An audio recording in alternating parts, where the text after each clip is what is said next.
వారం రోజులుగా ఆసుపత్రిలో చికిత్స పొందుతున్న డీఎంకే అధినేత కరుణానిధి డిశ్చార్జ్ అయ్యారు. శ్వాస సంబంధిత వ్యాధితో ఆయన్ను చెన్నైలోని కావేరీ హాస్పిటల్లో చేర్చారు. ప్రత్యేక వైద్యుల బృందం ఆయనకు చికిత్స అందించింది. ప్రస్తుతం ఆయన ఆరోగ్య పరిస్థితి మెరుగుపడటంతో ఇంటికి పంపించారు వైద్యులు.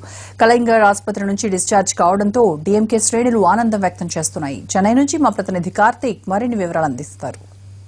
డీఎంకే అధినేత కావేరీ హాస్పిటల్ నుంచి ప్రస్తుతం డిశ్చార్జ్ అవుతున్నారు. దాదాపు జయలలిత మరణం తర్వాత ఆసుపత్రిలో చేరిన కరుణానిధి తీవ్రమైన అనారోగ్యంతో ఉండడంతో డీఎంకే కార్యకర్తలందరూ తీవ్రమైన ఆవేదనకు లోనయ్యారు. అయితే ఆయన పూర్తిగా సంపూర్ణ ఆరోగ్యంగా ఉన్నారని కావేరీ ఆసుపత్రి వర్గాలు వెల్లడించడంతో ఆయన ఇప్పుడు వెలుగులో వస్తున్న దృశ్యాలను కూడా మనం చూడవచ్చు.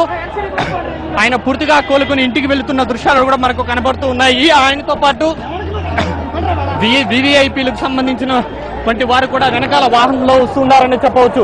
వరుసగా ఎస్కాట్ వాహనంలో ఆయన తీసుకువెళ్తున్న దృశ్యాలను మనం చూడవచ్చు.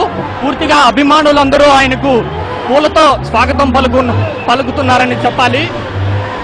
పలుకుతున్న దృశ్యాలు కూడా మనకు కనబడుతూ ఉన్నాయి. మొత్తం కూడా పూర్తిగా ఇక్కడ కోలాహలమైన సందడి వాతావరణం నెలకొందని చెప్పాలి. కార్యకర్తలందరూ ఎంతో హ్యాపీగా సంతోషంగా ఉన్నారని, తమ తలై వారు వచ్చారని చెప్పి వారు ఆనందం వ్యక్తం చేస్తున్న పరిస్థితి ఇక్కడ కనబడుతుంది. అదేవిధంగా ఆయనతో పాటు స్టాలిన్, కలుముని, అలగిరితో పాటు పలువురు ఆయన వెంట ఉండి ఆయన ఇంటికి తీసుకువెళ్తున్న దృశ్యాలు కూడా మనకు కనబడుతూ ఉన్నాయి.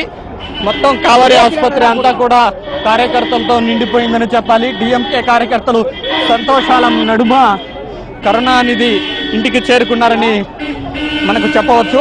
కరుణానిధి క్షేమంగా ఇంటికి చేరుకోవడంతో కార్యకర్తల్లో ఆనందం రెట్టిపోయిందని చెప్పాలి. Camera person Pratap.